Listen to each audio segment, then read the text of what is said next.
When we are living in this way, in disobedience to what God is calling us, when we are maybe spending time in His Word and His Word is calling us out in our sin, and we are rejecting, we're pushing away from that, we will become more and more in this place of kind of fear and dread, where we just know that eventually God's going to deal with us in this area.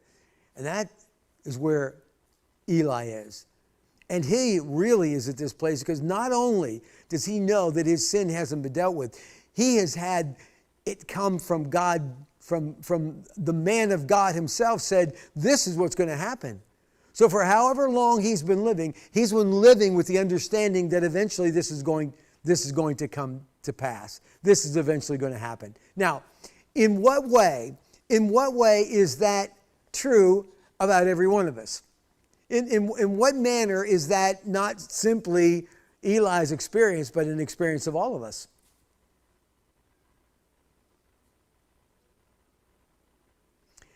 The man of God told Eli that one day his sons were both going to die and he was going to die. They were going to pay for their sins.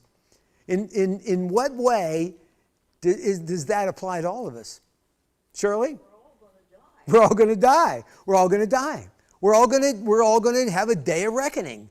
At some point, this is going to happen. We are comforted by the fact that we don't know the end, right? We don't know what that is. And since we don't know when that is, we think we're able to put it off. That's going to be years down the road. I'm still young.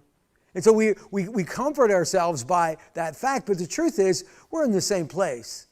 And so if we are in that place of disobedience to God, we are equally in that place of kind of dread and despair. One of these days, God's going to deal with this.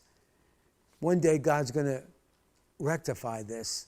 He's going to judge for what we do. And so that's where Eli is. Now we go back to the problem here, and it is that as we looked at last week, and it is that Israel had placed their faith, their trust in the object that was the Ark of the Covenant. Remember, it's going to save us. It wasn't God's going to save us. It wasn't wanting the presence of God. It was wanting the object that was the Ark of the Covenant. And the object of the Ark of the Covenant in their mind was going to be that which guaranteed them victory.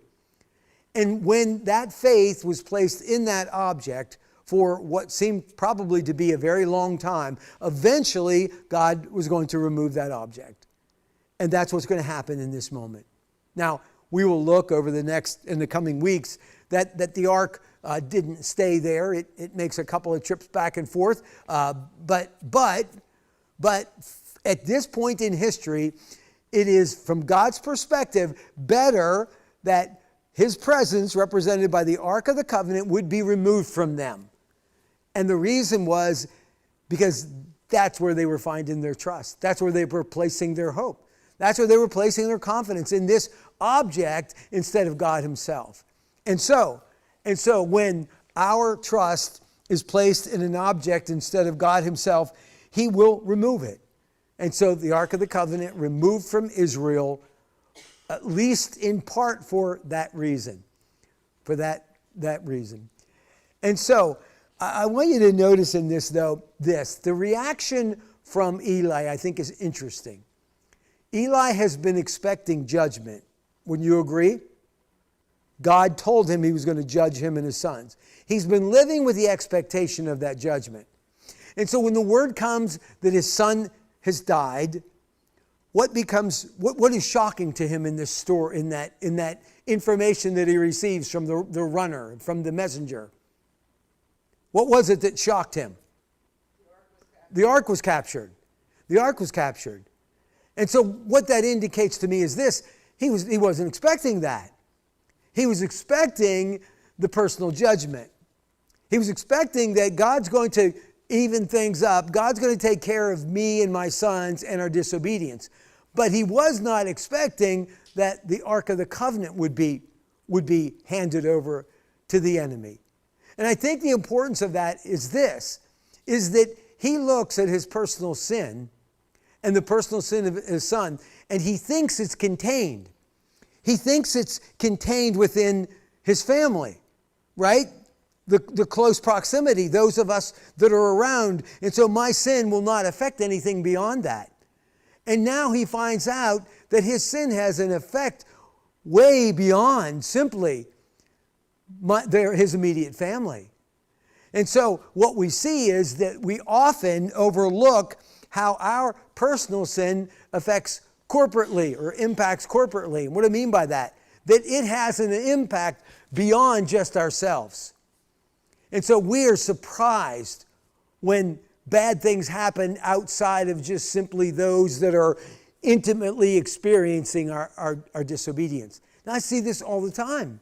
I see this all the time with people who make very poor choices in relationships. And how many times do we see where a ministry leader fails? They fall. And most of the time, I think, are never thinking about the fact this could destroy our church.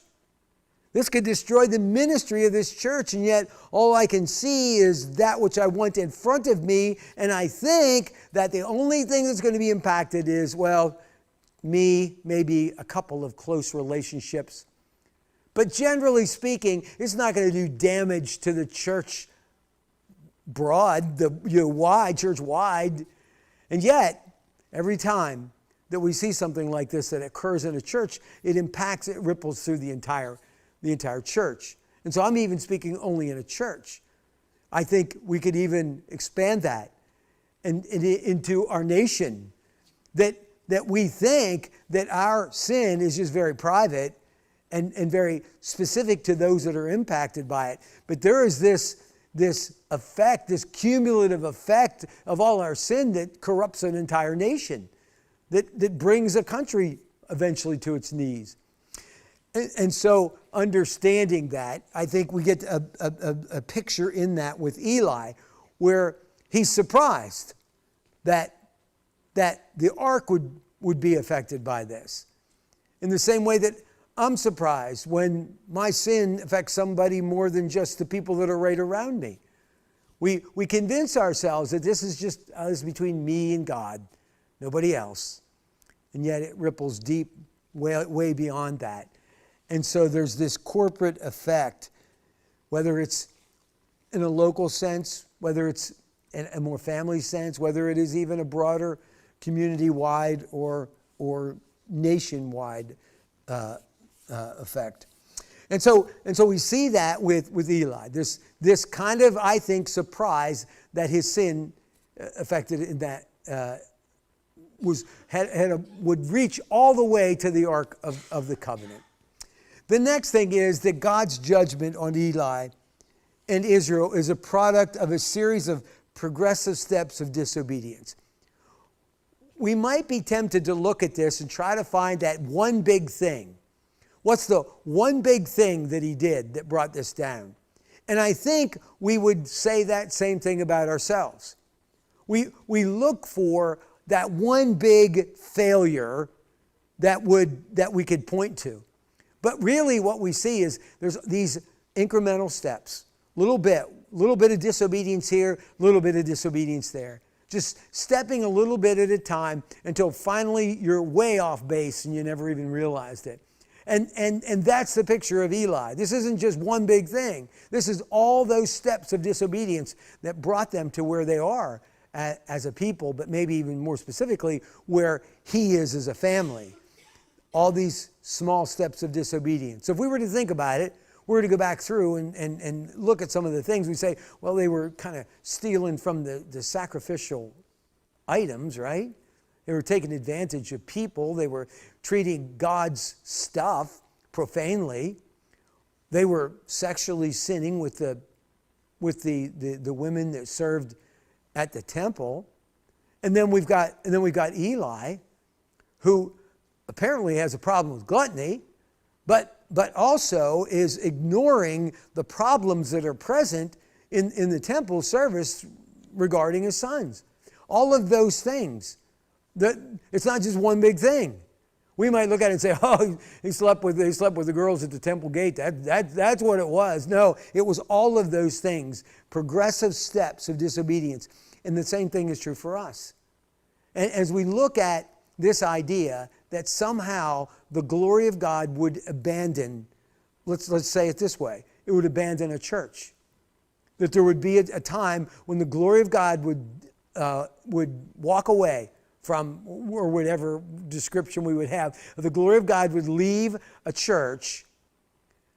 We would think in this way, well, it was when the pastor had that affair. And that might be a big thing. But in truth, it's always a progression. It's always a progression of unrepentant sin that gets to that place where God's glory eventually will have nothing to do with the ministry any longer. And so that we don't take and look at this and try to throw it all into one big thing, or even on just as sons, but we understand this progressive steps of disobedience that led them to that place. And so the question then is this: is there a difference? Is there a difference between the glory of God that's described here and the presence of God? What do you think? Is the glory of God and the presence of God the same thing?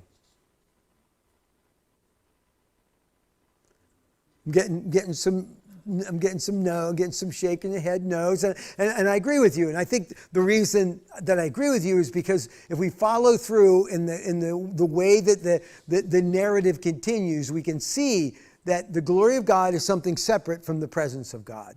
And so we make that point. God is present even when his glory has been removed. So I want us to be practical about that. In what sense, if the glory of God tonight said, I'm done with Crossview, and God removes his glory from Crossview, in what sense would the presence of God still be here?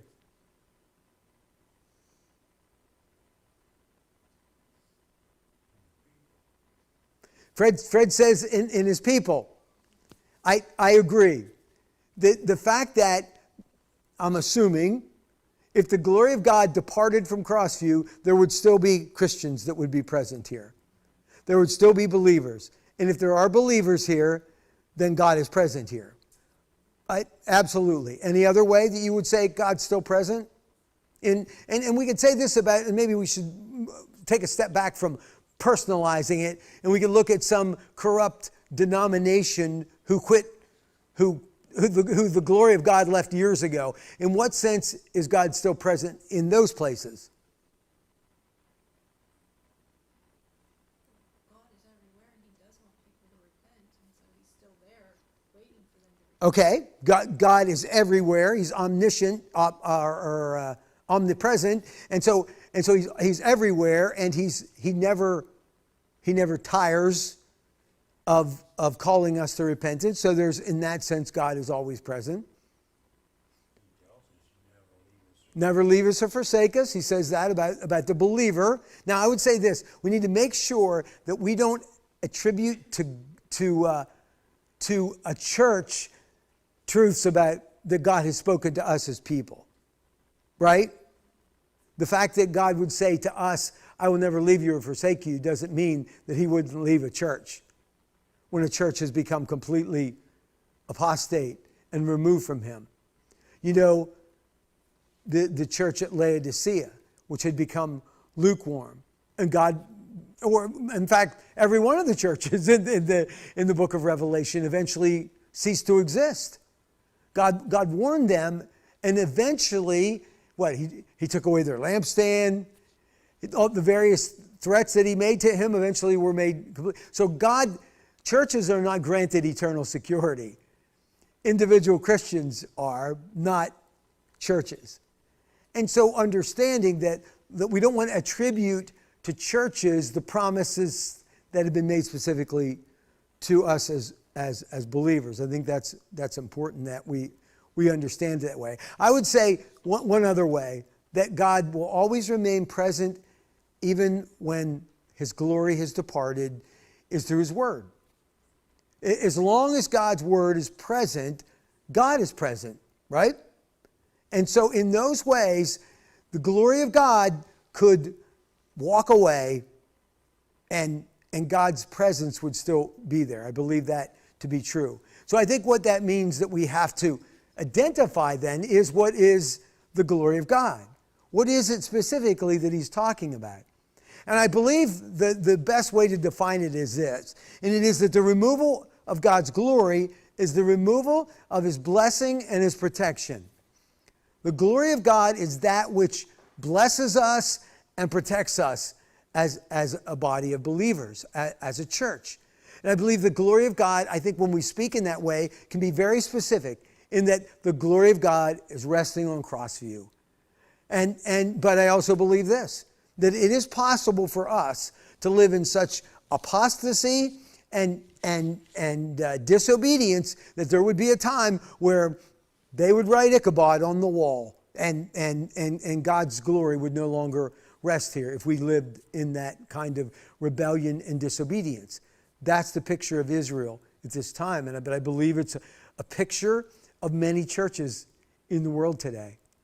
I think if we would look back at the number of mainline denominations who were once thriving and the lampstand of our communities that are now barely keeping the doors open. In fact, the only way they're keeping the doors open is they've got enough money still in the bank to keep paying the electric bill.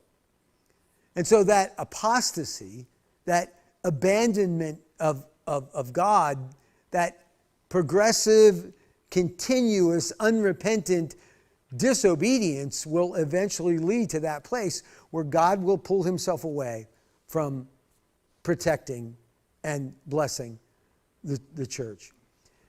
And so I think it's important that we do understand it in that way.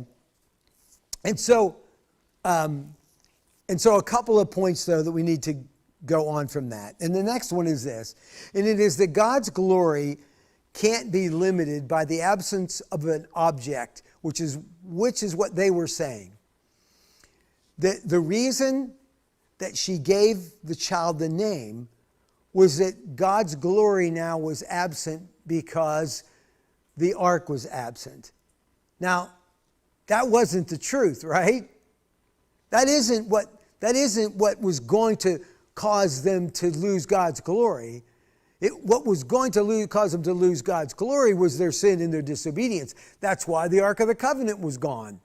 And there would be a time where God's glory would return in the absence of the Ark of the Covenant. That's certainly the case in the world today.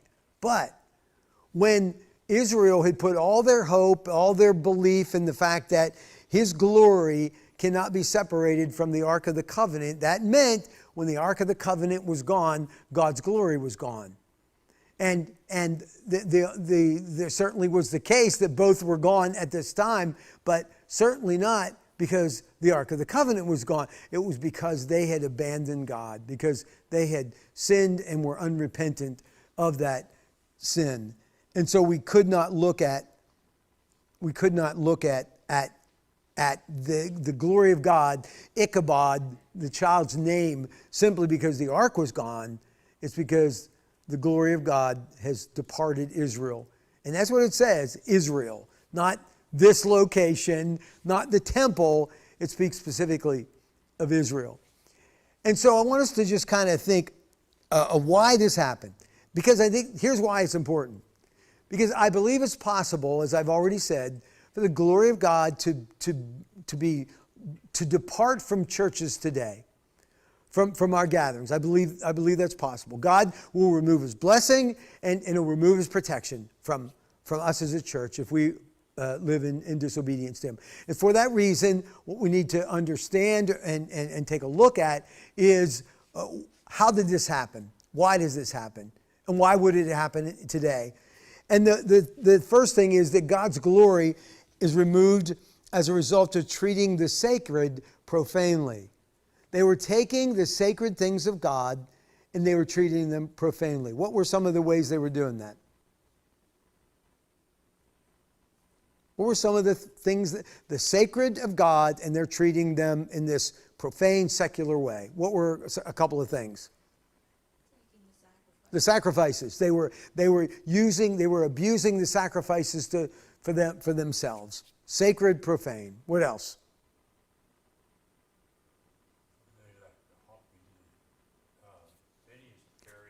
They left Hophni and Phinehas to continue to serve in the temple, even though they were immersed deeply in sin. Sacred, profane. Hophni and Phinehas were sexually immoral with people serving in the temple. Again, that's not just sexual sin. That's the sacred being treated in a profane way. How about the ark itself? Were they taking the sacred and using it profanely? They certainly were. They were taking the sacred presence of God and they're using it as their good luck charm, as the assurance that we're going to get victory. Bring that along because we can't lose if we have that object. And remember, when we looked at the text last week, it was it. If it is here, it wasn't if he is here. It wasn't if God is present. It was all related to the object that was the Ark of the Covenant. And so they have treated the sacred profane. And then the final thing is that God's glory is removed as a result of unrepentant sin. They continued in their sin. They refused to quit on that. Now these are two very general things. But I want us to think in terms of ourselves as a church.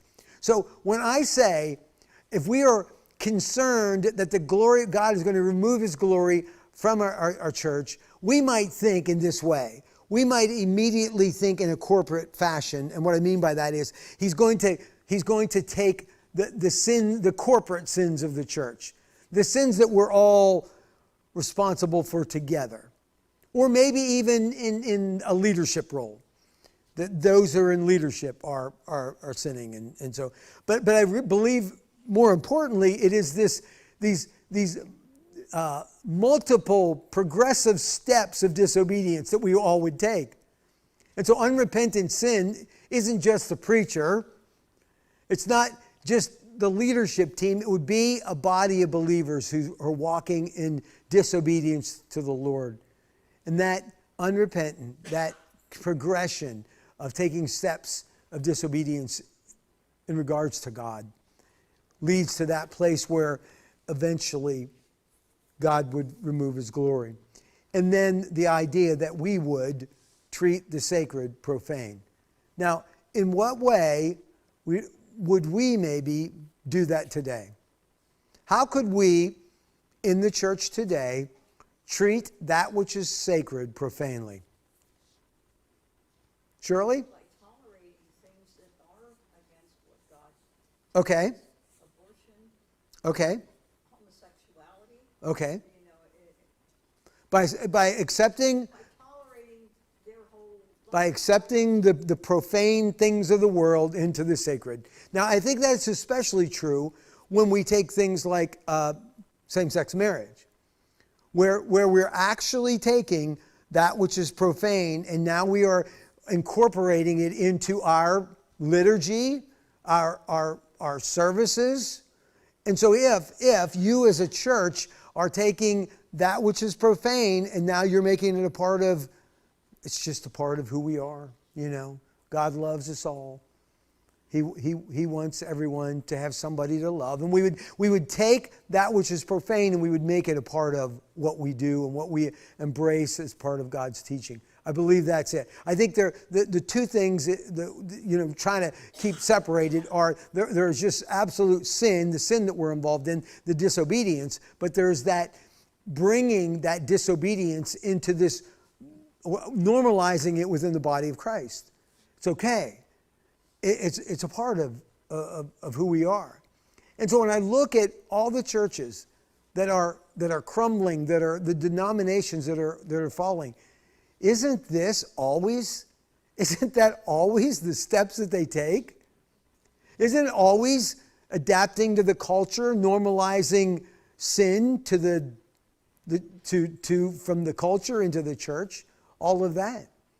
And that's why I believe that the large majority of churches that are becoming completely irrelevant in the world is they have forfeited the glory of God, because they have taken that which is profane and they've added it to the secular or to the sacred. They've taken what is sacred and they've made it profane. And then that sin that we just look the other way about, we don't pay any attention in regards. And so when that happens, eventually there's going to come a time. Now let's look at the story of Eli. There is a long time of grace and mercy and patience has been shown towards Israel. And now that time's up. Their luck has run out. And now, in that same way, I believe that could happen to us. Is that if we embrace the things of this world, if we ignore sin, if we normalize sin, if we take what is sacred and we make it profane, then we will head in that same direction. God's grace, His mercy, His patience will run out. And in that, His glory is removed. I think it is something that we need to understand, not think that well, God's happy with us. You know, He'd never do that with our church. But we as individuals need to be committed to the truth of the gospel and who Christ is, so that would never happen to our church. The truth is that most churches, if we go back, as I said, the 7 churches of Revelations, that God gave them this warning, and now every one of them no longer exists. Every one of them is gone. And if we even go back, some of us, to our childhood, and we would look at the churches that were thriving and growing and filled, most of them aren't anymore. At least not in my age, my time frame. And so understanding that seems to be the progression, the natural progression of church. And so we need to guard and make sure that God's glory stays here long after we have gone home to glory.